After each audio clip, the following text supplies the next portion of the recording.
turma, tudo bem com vocês? Hoje a gente vai fazer a correção dos exercícios da semana passada sobre escalas termométricas e fazer uma pequena revisão sobre calor, temperatura e equilíbrio térmico, certo? Na semana que vem nós vamos ter uma prova sobre esse assunto, então prestem bastante atenção na correção e na revisão.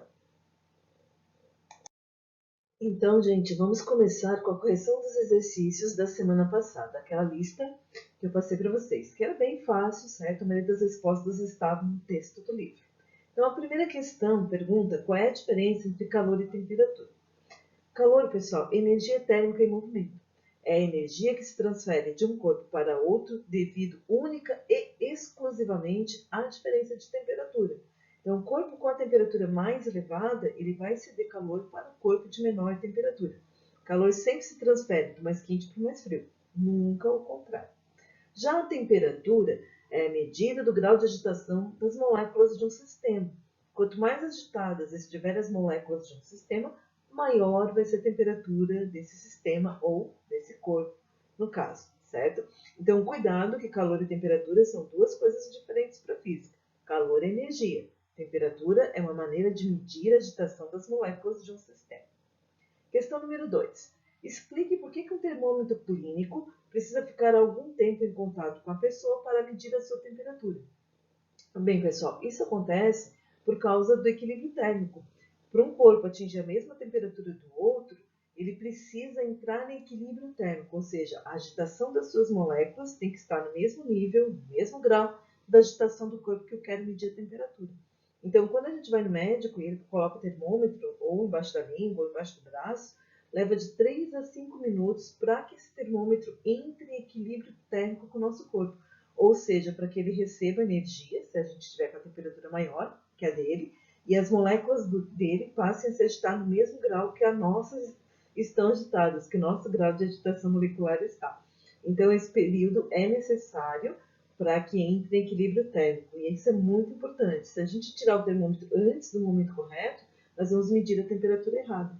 Então, é muito comum, às vezes, a gente está sentindo que está com febre, a gente coloca aquela história, né, de botar a mão na testa, tá pelando. Chega no médico, vai medir a 38.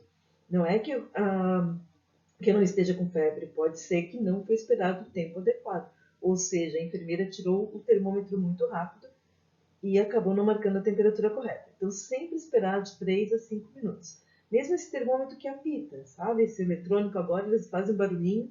Mesmo fez o barulhinho, espera ainda mais um tempinho, mais um minutinho ou dois, para que essa medida seja correta. Para que a gente não acabe medindo uma temperatura inferior na qual aquela que a gente realmente está. Principalmente se a gente estiver com febre, tá? Então, muito cuidado com os termômetros. Precisa de 3 a 5 minutos para que se entre em equilíbrio térmico.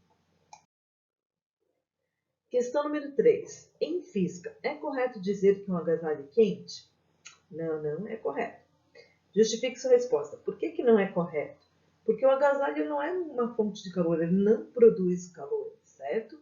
Diferente do corpo humano, por exemplo, o nosso coração ao bater, ele agita o sangue, passa pelo nosso corpo e mantém as nossas células agitadas, mantém a agitação do nosso sistema. Então, nós temos uma temperatura constante de 36, 36,5 até 37 graus Celsius. É a temperatura do corpo humano, ok? Então, essa temperatura, ela se mantém devido ao coração, que permanece batendo. Ou seja, nosso corpo é uma fonte de calor, nós produzimos calor. Agora, a roupa que a gente usa não tem uma fonte de calor, não produz calor. O que ela faz, então? Ela isola, ela é um isolante térmico. Ela impede que o calor produzido pelo nosso corpo seja absorvido pelo ambiente. Okay? Então, não existem agasalhos quentes, existem agasalhos bons isolantes térmicos que impedem que o nosso corpo libere energia para o ambiente. Faça um isolamento térmico do corpo, mantendo quentinho. Então, quando a gente diz esse cobertor é tão quentinho, na verdade ele é um bom isolante térmico. Ele impede o contato entre o ar frio e o nosso corpo e impede que o nosso corpo perca energia para o ambiente, certo? Questão número 4. Classifique as afirmações a seguir em verdadeiras ou falsas. Letra A. Pode-se caracterizar uma escala absoluta de temperatura quando ela estiver dividida em 100 partes iguais. Muito cuidado aqui, pessoal. Escala absoluta é a escala, a escala Kelvin. que parte do zero absoluto. E ela não tem graduação. Na verdade, não existem termômetros em Kelvin, porque a gente não consegue calibrar o termômetro lá no zero absoluto.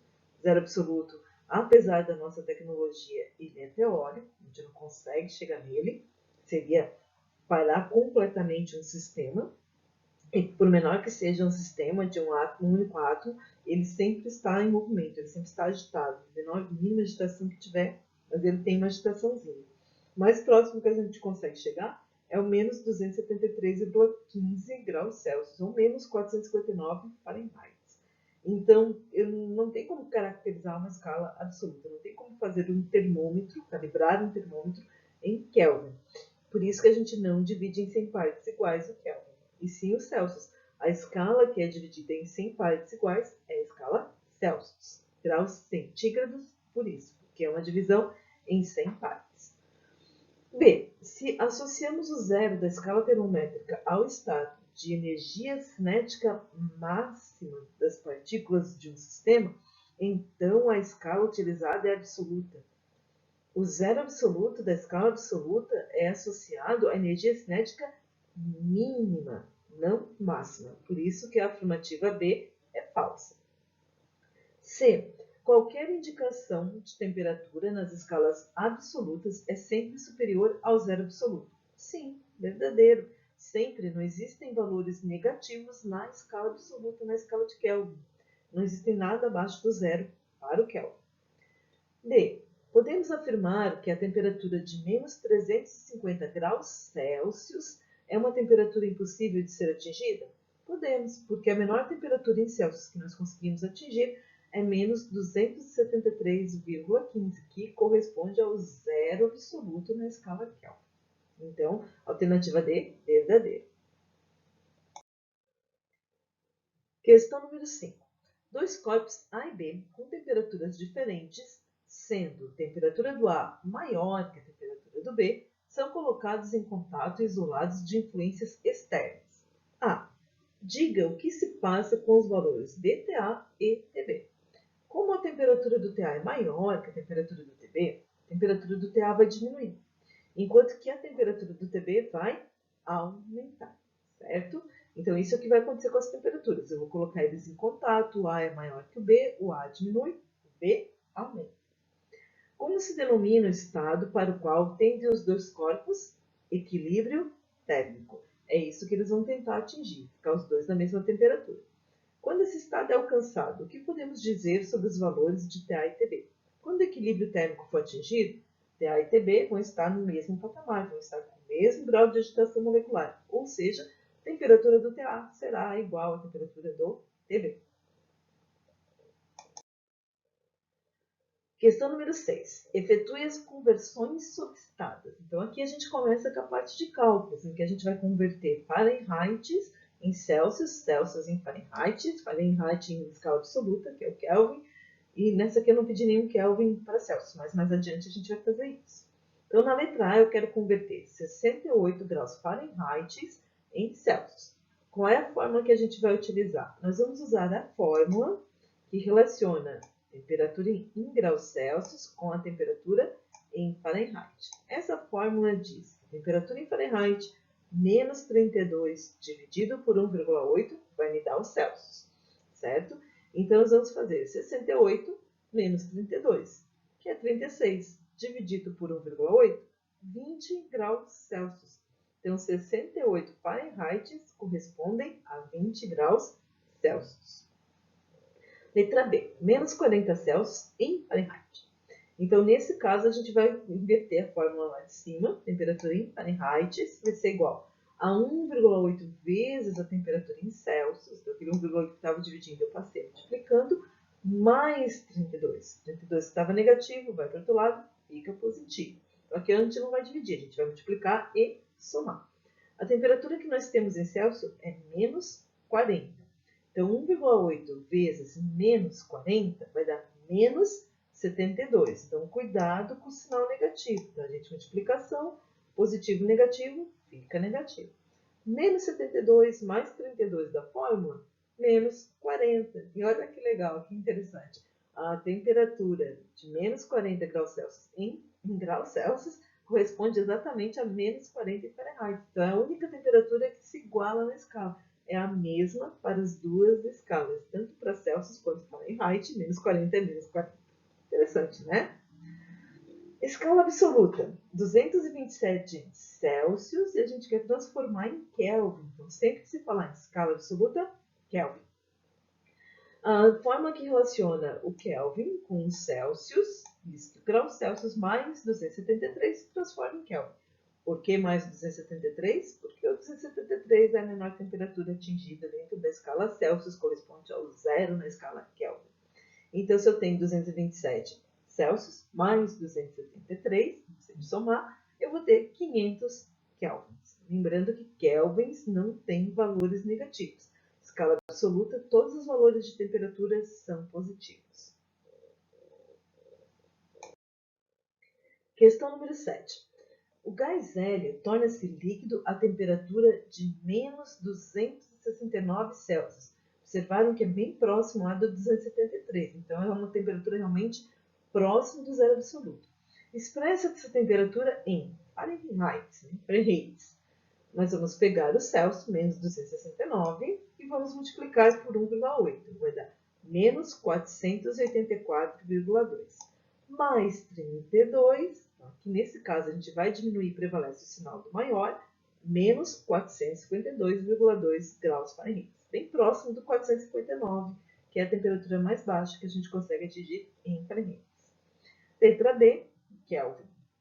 Então, eu vou pegar o 269 Celsius e vou somar com 273. Como o 269 é negativo, 273 é positivo, diminui e prevalece o sinal do maior. Menos 269 mais 273, 4 kelvins positivos. Lembrando, não existe Kelvin com sinal negativo.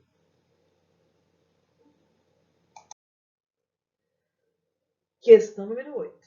A fim de diminuir o risco de explosão durante o incêndio, os botijões de gás possuem um pequeno pino com aspecto de parafuso, conhecido como plug fusível.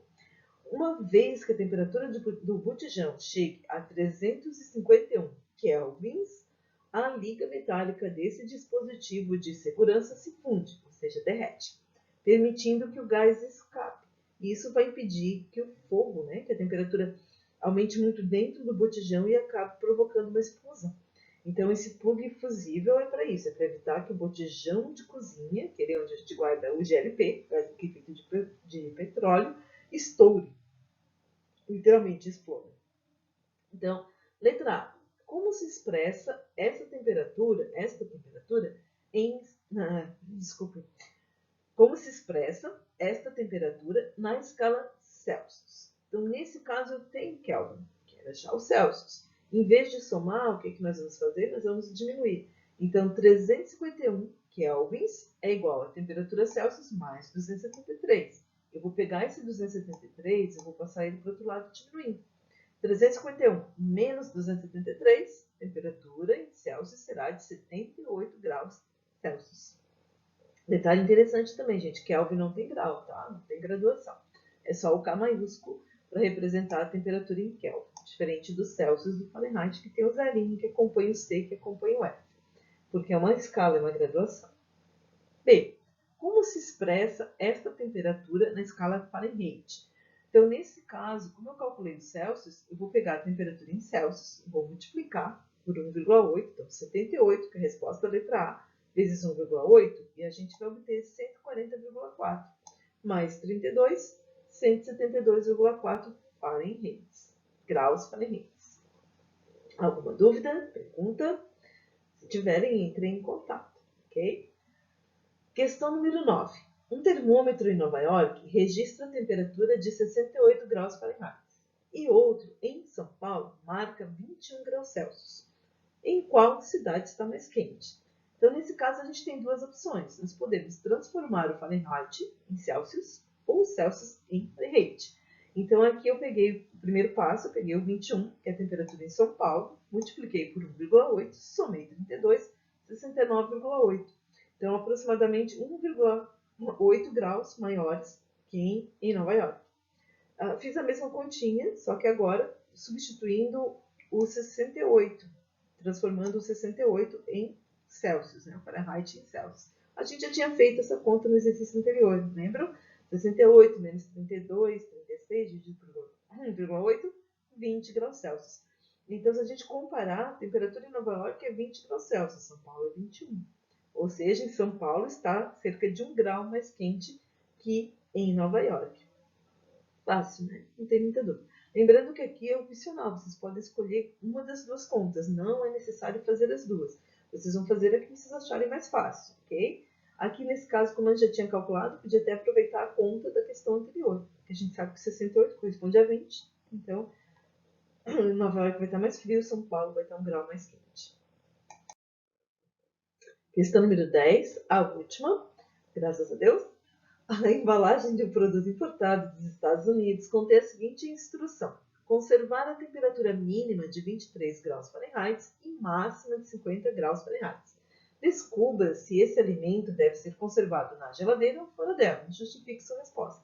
Óbvio que se fosse 23 graus Celsius e 50 graus Celsius, eu podia guardar esse objeto, né, guardar esse produto fora da geladeira.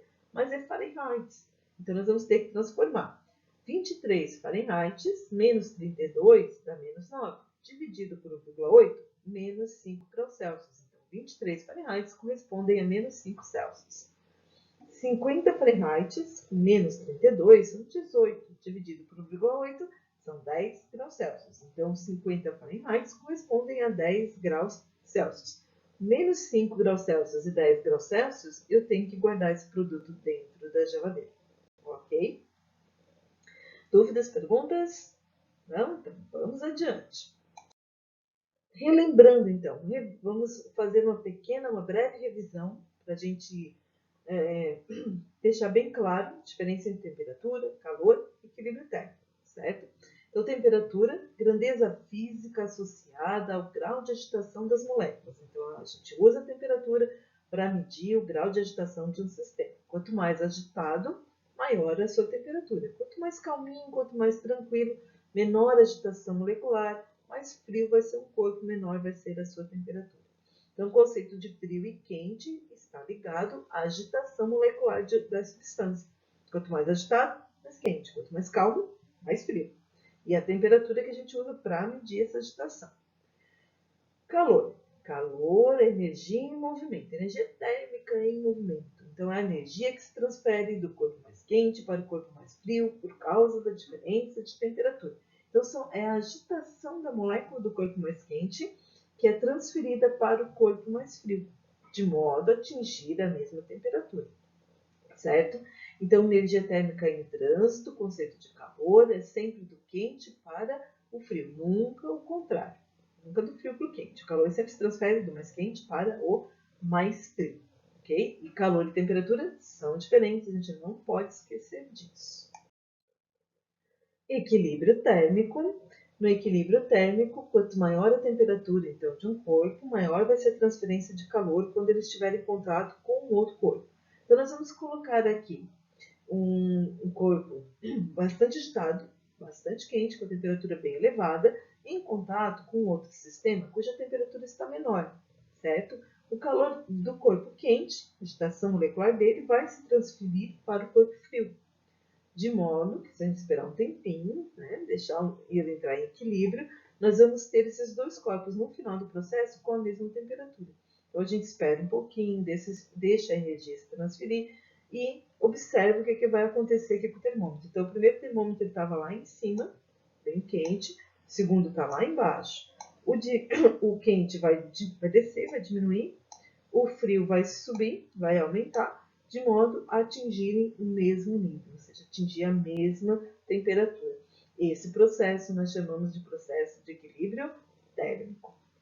Então, quando dois ou mais corpos com temperaturas diferentes são colocados em contato num sistema isolado, eles tendem a atingir o equilíbrio térmico, ou seja, tendem a ficar com a mesma temperatura ao final do processo. Aqui, para relembrar as escalas termométricas, Kelvin, Celsius e Fahrenheit, ou Fahrenheit, é alemão, então cada um fala de um jeito, brasileiro diz que é o Fahrenheit mesmo, Fahrenheit. Então, nós temos um termômetro aqui em Kelvin, lembrando que esse termômetro é teórico, tá? A gente, na prática, a gente não consegue calibrar esse zero. Esse zero aqui do Kelvin seria a energia cinética mínima, ou seja, tudo paradinho, congeladinho, nenhuma agitação molecular, nenhuma agitação de átomo, o que a gente não consegue com a tecnologia que a gente tem hoje. Praticamente impossível de ser atingido. Esse valor na escala Celsius corresponde a menos 273,15 graus Celsius. E na escala Fahrenheit corresponde a menos 459,67 Fahrenheit, certo? A escala Celsius, ela traz o zero como ponto de fusão da água, lembra que a gente viu isso na semana passada, e o 100 como ponto de ebulição da água. Já a Fahrenheit traz 32 Fahrenheit como grau, o ponto de fusão, de derretimento da água, transformação do gelo sólido em líquido, e 212 a temperatura de ebulição da água, temperatura em que a água ferve, passa de líquido para o estado gasoso, com formação de bolhas dentro do líquido. Lembram que a gente fez essa comparação? Então, comparando esses três termômetros, a gente chega nessas três formas. Temperatura em Kelvin será igual a temperatura em Celsius mais 273. Então, essa fórmula a gente vai utilizar para transformar Kelvin em Celsius, Celsius em Kelvin. A temperatura em Fahrenheit vai ser igual a 1,8 vezes temperatura em Celsius mais 32. Então, essa fórmula a gente utiliza para transformar o Celsius em Fahrenheit. A temperatura em Celsius vai ser igual a Fahrenheit menos 32 dividido por 1,8. Então, essa fórmula a gente utiliza para transformar a temperatura Fahrenheit em Celsius. Ok? Só relembrando as fórmulas que a gente acabou de ver nos exercícios, né? Nada muito complicado, bem simples, bem fácil de fazer. Lembrando que vocês podem usar a calculadora.